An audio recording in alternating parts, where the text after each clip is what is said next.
शादी के छपा गइले काट हो।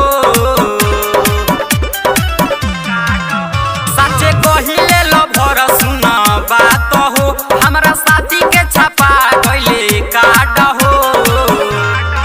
ए जाने हमारा से मिले जनी आव हो, अपना हाथ ही से काम चलाव हो। जाने हमारा से मिले जनी आव हो, अपना हाथ ही से काम चलाव हो।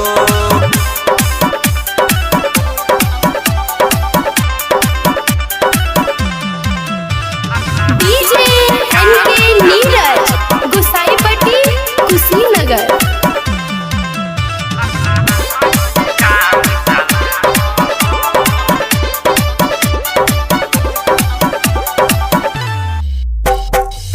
ढेर दिन लिहल करे जा हमारा से माजा, प्यार पब पहरा सुन बात मान राजा।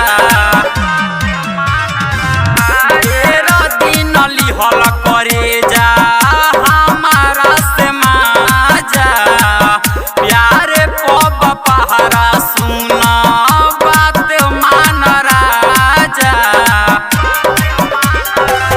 अब माई बैठतिया दुआरी पो, संगे सुत तारी भौजी साड़ी पो। जनी जंगला से हम के बोलाव हो, अपना हाथ ही से काम चलाव हो। ए जाने हमारा से मिले जनी आव हो, अपना हाथ ही से काम चलाव हो।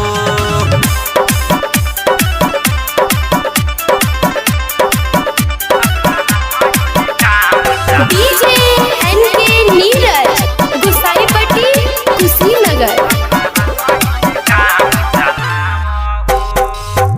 ई मत जनी हो तुहके दे तानी धोखा, ससुरा से मिले आईब जैसे मिली मौका। ई मत जनी हो तुहके दे तानी धोखा, ससुरा से मिले आईब जैसे मिली मौका। दूसर मजनू मनोज तू पाटाव हो, कुछ दिन सोनू दीपक मना के मनाव हो। जनी बारे बार फोनावा लगाव हो, अपना हाथ ही से काम चलाव हो। ए जाने हमारा से मिले जनी आव हो, अपना हाथ ही से काम चलाव हो। सच्चे कोहिले लो भर सुन बात हो, हमरा शादी के छपा गइले काट हो। सच्चे कोहिले लो भर सुन बात हो, हमरा शादी के छपा गइले काट हो। ए जाने हमारा से मिले जनी आव हो, अपना हाथ ही से काम चलाव हो। जाने हमारा से मिले जनी